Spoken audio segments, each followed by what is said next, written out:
किसान की बीवी ने जो मक्खन किसान को तैयार करके दिया था वो इसे लेकर फरोख्त करने के लिए अपने गांव से शहर की तरफ रवाना हो गया।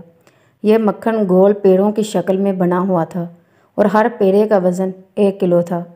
शहर में किसान ने इस मक्खन को हस्बे मामूल एक दुकानदार के हाथों फरोख्त किया और दुकानदार से चाय की पत्ती, चीनी, तेल और साबुन वगैरह खरीद कर वापस अपने गांव की तरफ रवाना हो गया।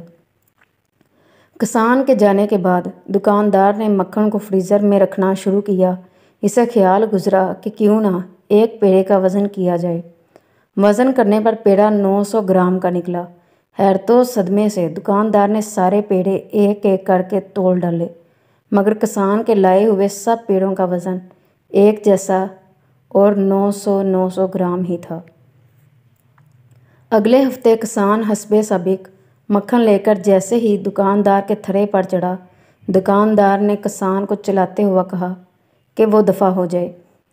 किसी बेईमान और धोखेबाज शख्स से कारोबार करना इसका दस्तूर नहीं है। 900 ग्राम मक्खन को पूरा 1 किलोग्राम कहकर बेचने वाले शख्स की वो शक्ल देखना भी गवारा नहीं करता।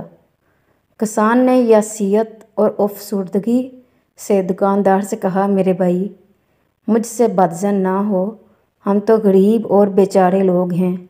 हमारे पास तो तोलने के लिए बाट खरीदने की अस्तात कहाँ। आपसे जो 1 किलो चीनी लेकर जाता हूँ उसे तराजू के एक पलड़े में रख कर दूसरे पलड़े में इतने वज़न का मक्खन तोल कर ले आता हूँ। इस तहरीर को पढ़ने के बाद आप क्या महसूस करते हैं? किसी पर उंगली उठाने से पहले क्या हम पहले अपने गिरेबान चेक ना कर लें? कहीं ये खराबी हमारे अंदर तो नहीं, क्योंकि अपनी इस्लाह करना मुश्किल तरीन काम है और दूसरों पे तनकीद करना आसान काम। Please like and subscribe this channel. Thanks for watching. जज़ाकिल्लाह।